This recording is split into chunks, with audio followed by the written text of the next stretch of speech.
नमस्कार भक्तों, आपका एक बार फिर से स्वागत है हमारे चैनल भक्ति की शक्ति में। आज की इस वीडियो में हम आपको आषाढ़ अमावस्या व्रत कथा सुनाएंगे। जय श्री कृष्ण भक्तों। आषाढ़ अमावस्या हिंदू कैलेंडर में एक गहन आध्यात्मिक दिन है। अनुष्ठानों और प्रार्थनाओं के माध्यम से अपने पूर्वजों को सम्मान देने के लिए यह विशेष रूप से महत्वपूर्ण है। आषाढ़ अमावस्या इस वर्ष 25 जून 2025 को आएगी। यह दिन पूर्वजों के प्रति श्रद्धांजलि अर्पित करने और दान करने के लिए महत्वपूर्ण है। लोग दीपा पूजा और अन्य अनुष्ठानों के माध्यम से अपने परिवार के देवताओं की पूजा करते हैं। बहुत से लोग पवित्र नदियों की यात्रा करते हैं या घर पर पवित्र अनुष्ठान करते हैं, भोजन जल अर्पित करते हैं और अपने सामने आए लोगों के प्रति हार्दिक आभार व्यक्त करते हैं। पितृ अमावस्या के रूप में भी जाना जाने वाला यह दिन दिवंगत आत्माओं के साथ हमारे बंधन को मजबूत करने और उनके आशीर्वाद को आमंत्रित करने वाला माना जाता है। इस दिन दान और भक्ति के कार्यों को पूर्वजों की आत्माओं को शांति और किसी के जीवन में सद्भाव लाने के शक्तिशाली तरीकों के रूप में देखा जाता है। यह पितृ पूजा और शुभ अनुष्ठानों से अपने गहरे संबंध के लिए जाना जाता है। इस दिन मनाई जाने वाले सबसे सार्थक समारोहों में से एक दीप पूजा है, जहां घरों को साफ किया जाता है और रंगीन रंगोलियों से खूबसूरती से सजाया जाता है। एक विशेष मेज या चौरंग स्थापित किया जाता है और जीवंत रंगों में जलते हुए दियों से सजाया जाता है, जिससे एक गर्म और दिव्य वातावरण बनता है। यह अनुष्ठान अक्सर किसी के इष्ट देवता या पारिवारिक देवता के साथ साथ 5 तत्वों वायु, जल, अग्नि, आकाश और पृथ्वी को समर्पित होता है। कई लोग देवी लक्ष्मी, पार्वती या सरस्वती की भी पूजा करते हैं। उनका मानना है कि प्रकाश नकारात्मकता को दूर करता है और दिवाली के समान आशीर्वाद लाता है। महाराष्ट्र में इस दिन को गतारी अमावस्या के रूप में हर्षोल्लास से मनाया जाता है। जैसे जैसे श्रावण का पवित्र महीना नज़दीक आता है, जब लोग पारंपरिक रूप से शराब और मांसाहारी भोजन छोड़ देते हैं, यह दिन स्वयं शुरू होने से पहले भोग का समय बन जाता है। इसी तरह इसे कर्नाटक में भीमना अमावस्या, आंध्र प्रदेश में शुक्ला अमावस्या और गुजरात में हरियाली अमावस्या के रूप में जाना जाता है। हर क्षेत्र इस उत्सव में अपना स्वयं का सांस्कृतिक स्वाद जोड़ता है। आषाढ़ अमावस्या को पितरों के सम्मान के लिए भी पवित्र माना जाता है। मान्यता के अनुसार इस दिन पैतृक ऊर्जाएं सबसे अधिक सक्रिय होती हैं और उनके नाम पर किए गए दान, प्रार्थना और अनुष्ठान उनकी आत्माओं को जन्म और पुनर्जन्म के चक्र से मोक्ष मुक्ति की ओर मार्गदर्शन करने में मदद कर सकते हैं। यह दिन चिंतन, कृतज्ञता और दैवीय शक्तियों और अपने वंश दोनों के साथ सार्थक तरीके से जुड़ने का मौका आमंत्रित करता है। अमावस्या माँ लक्ष्मी और शनिदेव की जन्मतिथि है। ऐसे में इस दिन पितरों की श्रद्धांजलि देने के अलावा कुछ विशेष कार्य करना चाहिए। इससे सुख आता है। आषाढ़ अमावस्या के बाद आषाढ़ माह का कृष्ण पक्ष खत्म हो जाएगा, फिर आषाढ़ शुक्ल पक्ष की शुरुआत होगी। आषाढ़ अमावस्या को हलहारिणी अमावस्या भी कहते हैं, क्योंकि इस दिन किसान हल और कृषि में इस्तेमाल होने वाले उपकरणों की पूजा करते हैं। आषाढ़ अमावस्या पर जरूर करें ये काम। वो कौन कौन से हैं, तो चलो सुनते हैं। अमावस्या तिथि पर महालक्ष्मी और विष्णु की पूजा सूर्यास्त के बाद करेंगे तो बहुत शुभ रहेगा। ओम नमो भगवते वासुदेवाय मंत्र का जप करें। देवी लक्ष्मी के मंत्र ओम महालक्ष्मी नमः का भी जाप करें। मान्यता है इस दिन रात में श्री सूक्त का पाठ करने पर माँ लक्ष्मी घर में ठहर जाती है। वंश वृद्धि और परिवार की खुशहाली के लिए आषाढ़ अमावस्या के दिन पितरों के लिए विशेष धूप ध्यान करना चाहिए। ये कार्य दोपहर करीब 12 बजे करें। गाय के गोबर से बने कंडे जलाएं। जब अंगारों से धुआं निकलना बंद हो जाए तब पितरों का ध्यान करते हुए अंगारों पर गुड़ घी अर्पित करें। फिर भोजन से थोड़ा गायें, कौवे, कुत्ते और चींटियों के लिए अलग अलग निकालें। ब्राह्मण को दान दें। बुरी शक्तियों से मुक्ति पाना चाहते हैं तो आषाढ़ अमावस्या की शाम घर के मुख्य दरवाजे पर सरसों के तेल का दीपक जलाएं। इससे नकारात्मकता ऊर्जा घर में प्रवेश नहीं कर पाती और सकारात्मक ऊर्जा का आगमन होता है। भक्तों, आषाढ़ मास की अमावस्या की कथाओं को सुनने से मनुष्य के सभी पाप और संकट दूर हो जाते हैं तथा उसकी मनोकामनाएं पूर्ण हो जाती हैं। तो आज हम आपको सुनाने जा रहे हैं आषाढ़ अमावस्या की बड़ी ही दुर्लभ कथा। अतः इस सभी कथाओं को बड़ी ही श्रद्धा और प्रसन्नचित्त मन से पूरा अवश्य सुने। तो चलिए आज की इस कथा को हम शुरू करते हैं। कथा में आगे पितरों को खुश करने के लिए भगवान श्री कृष्ण और पक्षीराज गरुड़ से जुड़ी कथा भी सुनेंगे, जिसमें हम जानेंगे कि क्या परलोक से पृथ्वी पर आकर श्राद्ध में भोजन करते पितरों को किसी ने देखा भी है। कथा शुरू करने से पहले आप सभी से निवेदन है कि चैनल को सब्सक्राइब करें और कमेंट बॉक्स में हर हर महादेव लिखकर अपनी हाजिरी अवश्य लगाएं। आषाढ़ माह में भोले शंकर हम सब पर अपनी कृपा बनाए रखें। जय शिव शंकर। तो चलिए आज की कथा शुरू करते हैं। पौराणिक कथा के अनुसार एक साहूकार के 7 बेटे और 7 बहुएं थी तथा एक बेटी भी थी। साहूकार के घर रोज एक जोगी आता था, जिसे साहूकार की बहू भिक्षा देती थी। उस जोगी को जब साहूकार की बेटी भिक्षा देने आती तो वह उससे भिक्षा नहीं लेता था और कहता था, तेरे भाग्य में सुहाग की जगह दुहाग लिखा है। लड़की को उस जोगी की यह बात बहुत बुरी लगती और एक दिन वह अपनी माँ से रोते रोते जोगी की बात बताती है। सारी रात सुनकर माँ कहती है, कल जब जोगी आएगा तब मैं सुनती हूँ कि वह क्या कहता है और क्यों कहता है। अगले दिन फिर जोगी आता है तो साहूकार की पत्नी छिपकर बैठ जाती है और लड़की को भिक्षा देने भेजती है। जोगी उसे भिक्षा नहीं लेता और फिर वही बात दोहराता है, तेरे भाग्य में सुहाग की बजाय दुहाग लिखा है। लड़की की माँ बाहर निकल कर आती है और जोगी से कहती है, एक तो हम तुम्हें भिक्षा देते हैं और तू हमें गाली देता है। जोगी कहता है, मैं गाली नहीं दे रहा हूँ, जो बात सच है वही कह रहा हूँ। इसके भाग्य में जो लिखा है मैं वही सच आपको बता रहा हूँ। सारी बातें सुनने से लड़की की माँ कहती है, जब तुझे सारी बात पता है तो इससे बचने का उपाय भी पता होगा, वह बता। जोगी कहता है, 7 समंदर पार एक धोबिन रहती है जिसका नाम सोना है। वह अमावस्या का व्रत करती है। अगर वह आकर इसे फल दे दे तब इसका दुहाग टल सकता है, अन्यथा विवाह के समय सर्प के काटने से इसके पति की मृत्यु हो जाएगी। सारी बात सुनकर माँ रोने लगी और सोना धोबिन की तलाश में निकल गई। चलते चलते रास्ते में तेज धूप पड़ रही थी, जिससे बचने के लिए वह एक पीपल के वृक्ष के नीचे बैठ गई। उसी वृक्ष पर एक गरुड़ के बच्चे अपने घोंसले में थे। एक सांप आया और गरुड़ के बच्चों को खाने के लिए लपका, लेकिन साहूकारनी ने उस सांप को मारकर बच्चों की रक्षा की। कुछ देर बाद गरुड़नी आई और सब जगह खून देखकर साहूकारनी को चोंच से मारने लगी। साहूकारनी बोली, एक तो मैंने तेरे बच्चे को सांप से बचाया और तू मुझे ही मार रही है। सारी बातें जानने पर गरुड़नी बोली, तूने मेरे बच्चों की रक्षा की है, इसलिए मांग जो चाहती है। साहूकारनी गरुड़नी से कहती है, मुझे 7 समंदर पार सोना धोबिन के यहाँ छोड़ दो। और गरुड़नी ने वैसा ही किया। साहूकारनी वहाँ पहुँच तो गई, लेकिन सोचने लगी कि इसे कैसे मनाऊं।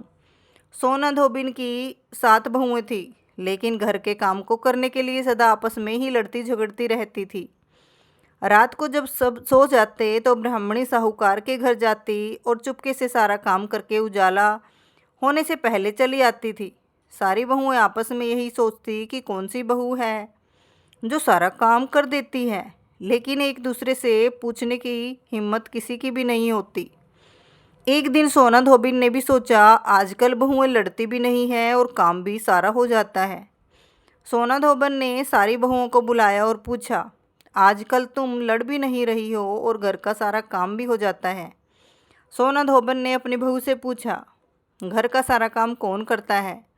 बहुएं सास से झूठ कहती हैं, लड़ाई करने से क्या फ़ायदा, इसलिए हम मिलकर काम कर लेते हैं। सोना धोबन को अपनी बहू की बात पर विश्वास नहीं होता और वह रात में जाकर स्वयं सच देखना चाहती है कि कौन घर का सारा काम करता है। रात होने पर सोना धोबन छिप कर बैठ जाती है कि देखूं कौन सी बहू काम करती है। रात हुई तो वह देखती है कि एक औरत चुपके से घर में घुस रही है। वह देखती है कि उसके घर का सारा काम कर दिया है और जाने की तैयारी में है। जैसे ही साहूकारनी जाने लगती है तो सोना धोबन उसे रोकती है और पूछती है, तुम कौन हो और क्या चाहती हो। साहूकारनी कहती है, पहले तुम वचन दो तब बताऊंगी। सोना धोबन वचन देती है। तब साहूकारनी कहती है, मेरी बेटी के भाग्य में दुहाग लिखा है, लेकिन तुम अमावस्या का व्रत करती हो तो मेरे साथ चलकर उसे सुहाग दे दो। सोना धोबन वचन से बंधी थी तो वह साहूकारनी के साथ चलने को तैयार हो जाती है। जाते हुए सोना धोबन अपने बेटे और बहुओं से कहती है, मैं इस औरत के साथ इसकी बेटी को सुहाग देने जा रही हूँ। अगर मेरे पीछे से तुम्हारे पिताजी मर जाएं तो उन्हें घी और तेल के कूप में डालकर रख देना। सोना धोबन साहूकारनी के घर पहुँच जाती है। साहूकारनी अपनी बेटी का विवाह करती है तो फेरों के समय सोना धोबन कच्चा करवा, दूध तथा तार लेकर बैठ जाती है। कुछ समय बाद सांप आया और दूल्हे को डसने लगा तो सोना धोबन ने करवा आगे कर तार से सांप को बांध दिया और सांप मर गया। अब सोना धोबन ने लड़की को सुहाग दिया और कहा, अब तक मैंने जितनी अमावस्याएं की हैं वह साहूकार की इस लड़की को मिलेगा। अब आगे जो अमावस्या मैं करूंगी उनका फल मेरे पति और मेरे बेटों को मिलेगा। सभी लोग अमावस्या माता की जय जयकार करने लगे। सोना धोबन अपने घर वापस जाने को तैयार हुई तो साहूकार ने कहा, तुमने मेरे जमाई को जीवन दान दिया है, इसलिए जो चाहो मांग लो। सोना धोबन बोली, मुझे कुछ नहीं चाहिए, और वह चली गई। रास्ते में चलते हुए फिर से अमावस्या आ गई। उसने पीपल के पेड़ के नीचे बैठकर कहानी कही, व्रत रखा और पीपल के पेड़ की 108 बार परिक्रमा की। पीपल के पेड़ की पूजा के बाद वह घर को जाती है तो देखती है कि उसका पति मरा पड़ा है। अब रास्ते में जो अमावस्या उसने की थी उसका फल अपने पति को दे दिया, जिसके प्रभाव से वह जीवित हो गया। सब कहने लगे, तूने ऐसा क्या किया कि तेरा पति जिंदा हो गया। वह कहती है कि मैंने तो ऐसा कुछ नहीं किया, बस रास्ते में अमावस्या तिथि आ गई थी जिसका मैंने व्रत किया, कहानी कही और पीपल के वृक्ष की 108 बार परिक्रमा की। अब सारी नगरी में ढंढोरा पिटवा दिया गया कि हर कोई अमावस्या का व्रत करेगा, पूजा करेगा, कहानी कहेगा और पीपल के वृक्ष की 108 बार परिक्रमा करेगा। हे अमावस्या माता, जैसा आपने साहूकार की बेटी को सुहाग दिया वैसे ही सबको देना। पितरों को खुश करने के लिए अवश्य सुने ये कथा। भगवान श्री कृष्ण से एक बार पक्षीराज गरुड़ ने पूछा, हे प्रभु, पृथ्वी पर लोग अपने मृत पितरों का श्राद्ध करते हैं, उनकी रुचि का भोजन ब्राह्मणों आदि को देते हैं, पर क्या परलोक से पृथ्वी पर आकर श्राद्ध में भोजन करते हैं? पितरों को किसी ने देखा भी नहीं। भगवान श्री कृष्ण ने कहा, हे गरुड़, तुम्हारी शंका का निवारण करने के लिए मैं देवी सीता के साथ हुई घटना सुनाता हूँ। सीता जी ने पुष्कर तीर्थ में अपने ससुर आदि 3 पितरों को श्राद्ध में निमंत्रित ब्राह्मणों के शरीर में देखा था। वह कथा सुनो। भगवान श्री कृष्ण कहते हैं, हे गरुड़, यह तो तुम्हें ज्ञात ही है कि श्री राम अपने पिता दशरथ की आज्ञा के बाद वन गमन कर गए थे। साथ में देवी सीता भी थी। बाद में श्री राम को ये पता लग चुका था कि उनके पिता उनके वियोग में शरीर त्याग चुके हैं। जंगल जंगल घूमते सीता जी के साथ श्री राम ने पुष्कर तीर्थ की भी यात्रा की। अब यह श्राद्ध का अवसर था। ऐसे में पिता का श्राद्ध पुष्कर में हो, इससे श्रेष्ठ क्या हो सकता है। तीर्थ में पहुंचकर उन्होंने तैयारियां आरंभ कर दी। श्री राम ने स्वयं ही विभिन्न शाक, फल एवं अन्य उचित खाद्य सामग्री एकत्र किए। जानकी जी ने भोजन तैयार किया। उन्होंने एक पके हुए फल को सिद्ध करके श्री राम जी के सामने उपस्थित किया। श्री राम ने ऋषियों और ब्राह्मणों को सम्मान सहित आमंत्रित किया। श्राद्ध क्रम में दीक्षित श्री राम की आज्ञा से स्वयं दीक्षित होकर सीता जी ने उस धर्म का सम्यक और उचित पालन किया तथा सारी तैयारियां संपन्न हो गई। अब श्राद्ध में आने वाले ऋषियों और ब्राह्मणों की प्रतीक्षा थी। उस समय सूर्य आकाश मंडल के मध्य पहुंच गए और कुतुब मुहूर्त यानी दिन का 8वां मुहूर्त अथवा दोपहर हो गई। श्री राम ने जिन ऋषियों को निमंत्रित किया था वे सभी आ गए थे। श्री राम ने सभी ऋषियों और ब्राह्मणों का स्वागत और आदर सत्कार किया तथा भोजन करने के लिए आग्रह किया। ऋषियों और ब्राह्मणों को भोजन के लिए आसन ग्रहण करने के बाद जानकी अन्न परोसने के लिए वहाँ आई। उन्होंने कुछ भोजन बड़े ही भक्ति भाव से ऋषियों के समक्ष पत्तों के बनी थाली पर परोसा। वे ब्राह्मणों के बीच भी गई, पर अचानक ही जानकी भोजन करते ब्राह्मणों और ऋषियों के बीच से निकली और तुरंत वहाँ से दूर चली गई। सीता जी लताओं के मध्य छिपकर जा बैठी। यह क्रियाकलाप श्री राम देख रहे थे। सीता ने इस कृत्य से श्री राम कुछ चकित हो गए। फिर उन्होंने विचार किया कि ब्राह्मणों को बिना भोजन कराए शायद सीता लज्जा के कारण कहीं चली गई होगी। सीता जी एकांत में जा बैठी हैं। फिर श्री राम ने सोचा, अचानक इस कार्य का क्या कारण हो सकता है। अभी यह जानने का समय नहीं है। जानकी से इस बात को जानने से पहले मैं इन ब्राह्मणों को भोजन करा लूं, फिर उनसे बात कर कारण समझूंगा। ऐसा विचार कर श्री राम ने स्वयं उन ब्राह्मणों को भोजन कराया। भोजन के बाद ऋषियों को विदा करते समय भी श्री राम के मस्तिष्क में यह बात रह रहकर कसोट रही थी कि सीता ने ऐसा अप्रत्याशित व्यवहार क्यों किया। उन ब्राह्मणों के चले जाने पर श्री राम ने अपनी प्रियतमा सीता जी से पूछा, ब्राह्मणों को देखकर तुम लताओं की ओट में क्यों छिप गई थी? उचित नहीं जान पड़ा। इससे ऋषियों के भोजन में व्यवधान हो सकता था, वे कुपित भी हो सकते थे। श्री राम बोले, हे सीता, तुम्हें तो ज्ञात है कि ऋषियों और ब्राह्मणों को पितरों के प्रतीक माना जाता है। ऐसे में तुमने ऐसा क्यों किया? इसका कारण जानने की इच्छा है, मुझे अविलंब बताओ। श्री राम के ऐसा कहने पर सीता जी मुँह नीचे कर सामने खड़ी हो गई और अपने नेत्रों से आंसू बहाती हुई बोली, हे नाथ, मैंने जिस प्रकार का आश्चर्य देखा है उसे आप सुने। इस श्राद्ध में उपस्थित ब्राह्मणों के बीच में मैंने 2 महापुरुषों को देखा जो राजा जैसे प्रतीत हो रहे थे। ऋषियों और ब्राह्मणों के बीच सजे धजे राजा महाराजा जैसे महापुरुषों को देख मैं अचरज में थी। तभी मैंने आपके पिताश्री के भी दर्शन किए। वह भी सभी तरह के राजसी वस्त्रों और आभूषणों से सुशोभित थे। आपके पिता को देखकर मैं बिना बताए एकांत में चली आई थी। मुझे न केवल लज्जा का बोध हुआ वरन मेरे विचार में कुछ और भी आया। तभी निर्णय लिया, हे प्रभु, पेड़ों की छाल, वलकल और मृगचर्म धारण करके मैं अपने ससुर के सम्मुख कैसे जा सकती थी? मैं आपके यह सत्य कह रही हूँ। अपने हाथ से राजा को मैं वह भोजन कैसे दे सकती थी जिसके दासों के भी दास कभी वैसा भोजन नहीं करते। मिट्टी और पत्तों आदि से बने पात्रों में उस अन्न को रखकर मैं उन्हें कैसे दे देती? मैं तो वही हूँ जो पहले सभी प्रकार के आभूषणों से सुशोभित रहती थी और आपके पिताश्री मुझे वैसी स्थिति में देख चुके थे। आज मैं इस अवस्था में उनके सामने कैसे जाती? इससे उनके मन को भी क्षोभ होता। मैं उनको क्षोभ में कैसे देख सकती थी? क्या यह कहीं से उचित होता? इन सब कारणों से हुई लज्जा के कारण मैं वापस हो गई और किसी की दृष्टि ना पड़े इसलिए सघन लता में आ बैठी।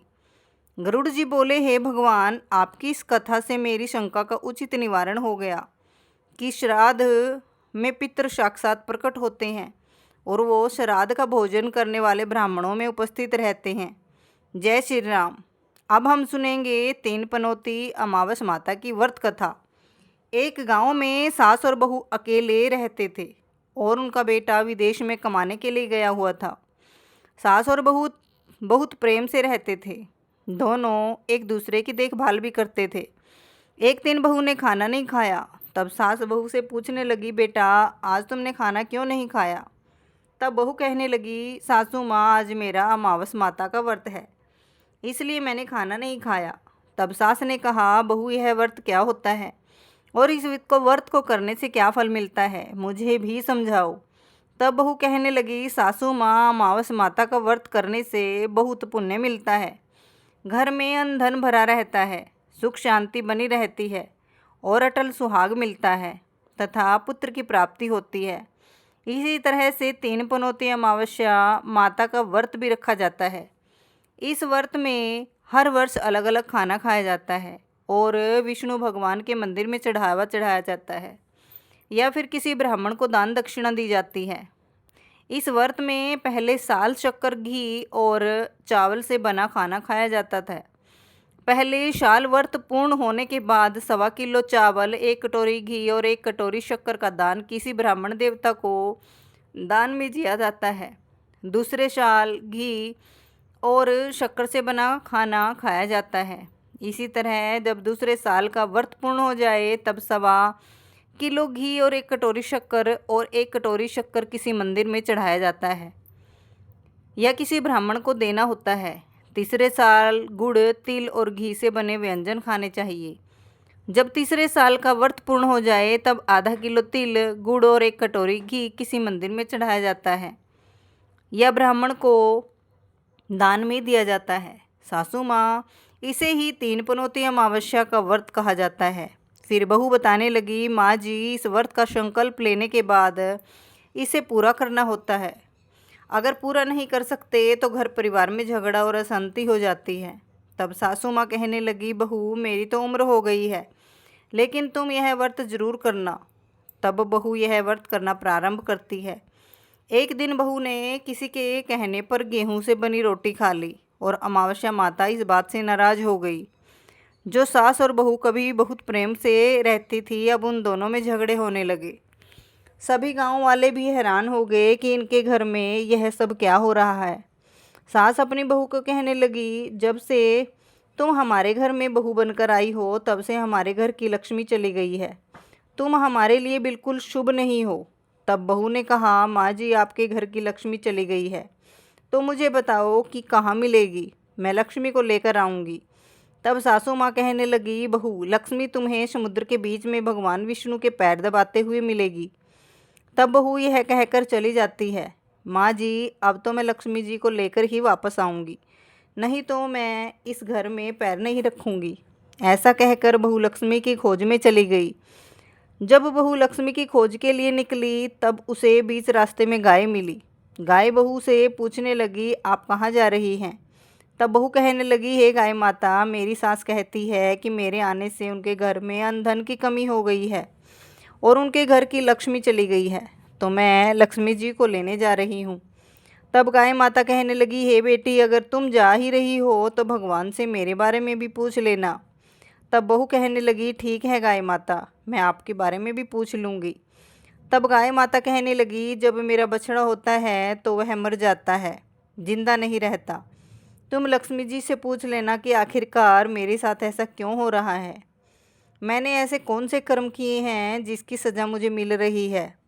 तब बहू कहने लगी, गाय माता, मैं आपके बारे में ज़रूर पूछ लूँगी। ऐसा कहकर बहू आगे बढ़ गई। तब आगे बढ़ी तब रास्ते में घोड़ी मिली जिसके गले में घंटी बंधी हुई थी। घोड़ी ने भी कहा, बेटी, तुम मेरे दुख का निवारण लक्ष्मी जी से पूछ लेना। तब बहू कहने लगी, मैं ज़रूर पूछ लूँगी। ऐसा कहकर बहू आगे बढ़ गई। आगे जाते ही बहू को एक अंधा और बहरा बुजुर्ग मिला। उसने भी बहू से अपनी समस्या के निवारण के लिए पूछने को कह दिया। तब बहू उसकी समस्या भी भगवान से पूछने का कहकर आगे बढ़ गई। आगे जाते ही बहू को एक बूढ़ी औरत मिली जो कि हाथ और पैर से अपाहिज थी।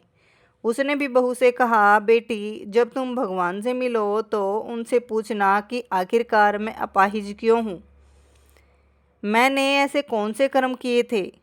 तब बहू उसकी समस्या पूछने के लिए तैयार हो गई और फिर आगे बढ़ी। आगे जाते जाते बहू बहुत थक गई और एक आम के पेड़ के नीचे बैठ गई। आम का पेड़ बड़ा खुश होकर बहू से पूछने लगा, बेटी, तुम कहाँ से आई हो और कहाँ जा रही हो। तब बहू कहने लगी, मैं लक्ष्मी जी को लेने जा रही हूँ। तब पेड़ भी अपनी समस्या भगवान से पूछने के लिए कहने लगा, मेरे पेड़ पर लगे हुए आम खट्टे ही क्यों होते हैं, इस बारे में बहू रानी भगवान से ज़रूर पूछ लेना। तब बहू पेड़ की समस्या लेकर आगे बढ़ गई। थोड़ी दूर जाने पर बहू को एक तलाई मिली। वह भी बहू से कहने लगी, बहू, तुम भगवान से पूछना कि मेरी तलाई का पानी इतना क्यों है।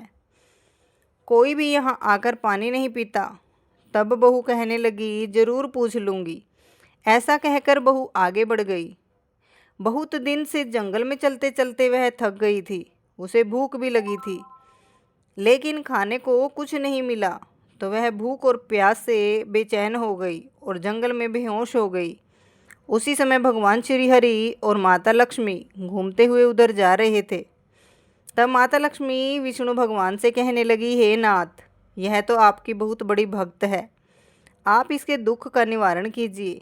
तब भगवान श्री हरि कहते हैं, इस संसार में तो बहुत से जीव दुखी हैं, सभी अपने अपने कर्मों का फल भोग रहे हैं, मैं किस किस के दुख का निवारण करूं। तब माता भगवान श्री हरि से विनती करने लगी, कहने लगी, यह भूखी प्यासी है, अगर इसे ऐसे में जंगल में छोड़ दिया जाए तो जंगल के जानवर इसे खा डालेंगे। माता लक्ष्मी की बात सुनकर भगवान श्री हरि एक साधु का वेश धारण कर बहू के पास गए और उसे होश में लेकर आए। बहू के होश में आते ही साधु वेश में भगवान उससे पूछने लगे, तुम यहाँ क्यों आई हो और कहाँ जा रही हो। तब बहू ने सारी बात बता दी। उसकी बात सुनकर भगवान श्री हरि और माता लक्ष्मी प्रकट हो गए और उनके साथ साथ अमावस माता भी प्रकट हो गई। बहू यह सब देखकर उनके चरणों में गिरकर उन्हें प्रणाम करने लगी। तब अमावस माता बहू से कहने लगी, बेटी, तूने मेरे व्रत को खंडित किया है, इसी की सज़ा तुझे मिली है, लेकिन अब मैं तुझे क्षमा करती हूँ।